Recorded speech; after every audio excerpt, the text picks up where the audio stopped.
Existe uma profissão que eu acho incrível: restaurador. Ela é responsável por manter a história viva. Sabe aquelas obras de arte que foram deterioradas pelo manuseio, armazenamento e exposição incorreta? Ou aqueles edifícios que foram danificados por incêndios, umidades e poeira? Livros e demais patrimônios históricos que foram danificados pelo tempo? Pois é, são nesses momentos que esse profissional entra em ação. Agora, e quando o assunto tem a ver com a obra-prima chamada homem? Como restaurar aquilo que a forma de viver deformou? Aliás, você sabia que o ser humano já nasce precisando de uma restauração? Quem é que pode reconstruir o homem em sua forma original a fim de recuperar sua significância? Pense comigo. Meu nome é Júnior Paulino e seja bem-vindo a mais um vídeo do meu canal. E sempre fica aquele pedido para você se inscrever no canal, dar o seu like e ativar o sininho. E tenho certeza que essa reflexão, se ela abençoar a sua vida, você irá compartilhar, certo? Nesse vídeo eu quero conversar com você sobre o maior restaurador de vidas que existe. E não somente isso, mas eu quero te dar alguns passos práticos para que essa restauração aconteça. O restauro de obras de arte é um trabalho minucioso de bastidores e, sobretudo, invisível. Muitas belas obras de arte expostas em galerias para deleites dos espectadores só se tornou possível graças ao trabalho de profissionais altamente qualificados e especializados. Eles são conhecidos como restauradores. Essas pessoas conhecem a fundo como retocar pintura, suturar um rasgo de tela e até mesmo resgatar antigas imagens. O trabalho desses profissionais não é só de restauro, isso é o primeiro passo. Mas após a restauração, conservar cada obra para evitar o estado de degradação. É um trabalho contínuo e constante. Escute o que eu vou te falar. O homem, após ser criado por Deus, esse é o artista, o escultor, o próprio constatou e afirmou que era muito bom. Deus criou o homem perfeito. O pecado o desfigurou e o deteriorou, de modo que, sem forma e sofrendo pelos efeitos erosivos da vida, o homem precisou ser refeito, repintado, recriado e completamente restaurado. O Senhor Jesus, como um habilidoso restaurador, e conhecendo a forma original, refez e continua restaurando sua obra-prima. Ao invés de um pincel, ele usou a sua vida. Ao invés de usar tinta, ele usou o seu sangue. Para iniciar um trabalho de restauração, é necessário o restaurador fazer uma leitura original da obra. Se ele não souber, ele pode dar uma outra forma para aquela obra de arte. Essa leitura é fundamental. O nosso Deus foi o autor dessa bela obra de arte. Ele tinha a forma original e durante toda a história da humanidade preparou o momento certo para iniciar o seu trabalho de reconstrução humana.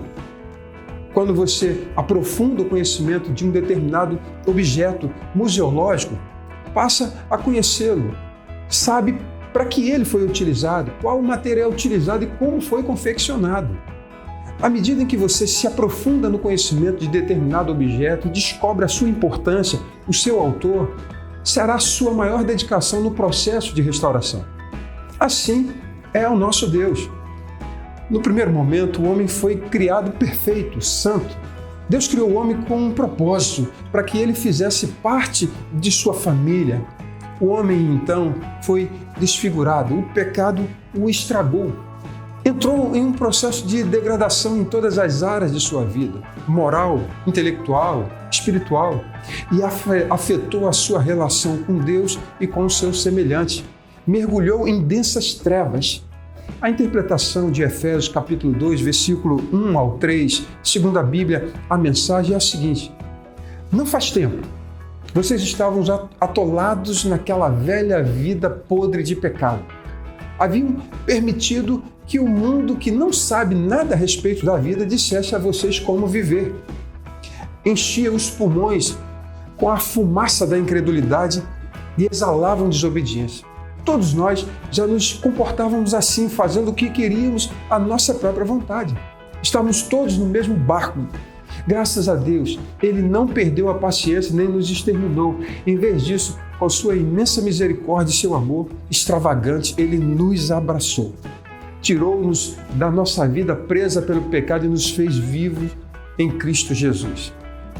Deus, então, por meio do seu Filho Jesus, através do sacrifício da cruz, possibilitou uma nova vida ao homem. Ele, então, pode ser restaurado à sua condição original. Isto é algo que está disponível para todos os homens.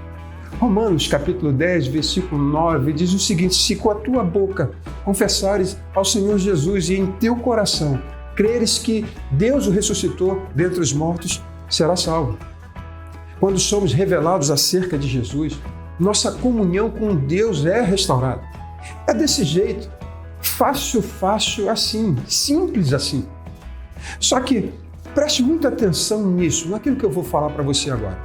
Quando uma pessoa chega no reino de Deus, chega com um passado desfigurado. Como então lidar com esse passado? Como as muitas feridas e machucados, com as angústias e mágoas, como lidar com tudo isso?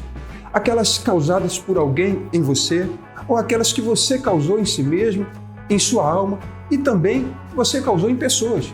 Como lidar com tudo isso que provocaram em você, ou que você provocou em alguém? Como já dizia o texto em Lamentações, então por que nós nos queixamos quando nós somos castigados pelos nossos pecados?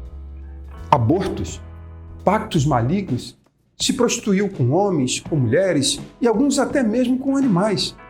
Se endividaram, fizeram negócios espúrios, extorquiram e foram extorquidos. Nesse passado ficou suas próprias desgraças, pressões que exercemos. Pessoas que agredimos, impomos e ofendemos. E o somatório disso é uma pessoa que precisa de restauração. É um erro acharmos que Deus apaga o passado. Ele não faz isso na vida de ninguém. Ele cancela nossas dívidas que assumimos com Ele. Mas o passado está lá. Como lidar então com o passado? Só através da restauração. Chegamos com muitas conexões erradas. É necessário então que elas sejam desfeitas, desconectar com amantes, relacionamentos errados, alianças erradas. É preciso voltar lá e desfazer essas conexões, esses laços. Por outro lado, é preciso voltar lá e também conectar alguns relacionamentos que foram cortados, com pai, com mãe, com irmãos, com amigos, etc. e tal. E na medida do possível com um ex-cônjuge. Quantos que estão me assistindo agora já passaram por isso? É através da confissão que a gente restaura o passado. É assim que nos livramos de uma consciência cheia de culpa. É bem verdade que ao nascer de novo passamos a ter paz com Deus. Ele nos livra da má consciência. Contudo, eu também preciso de perdão das pessoas que eu ofendi e perdoar aquelas que me ofenderam. É assim que lido com o passado. Atos capítulo 19, versículo 18. E muitos dos que tinham crido vinham confessando publicamente os seus feitos. Mateus capítulo 3, do 5 ao 6. Então iam ter com ele em Jerusalém, toda a Judéia e toda a província adjacente ao Jordão. E eram por eles batizados e confessando os seus pecados.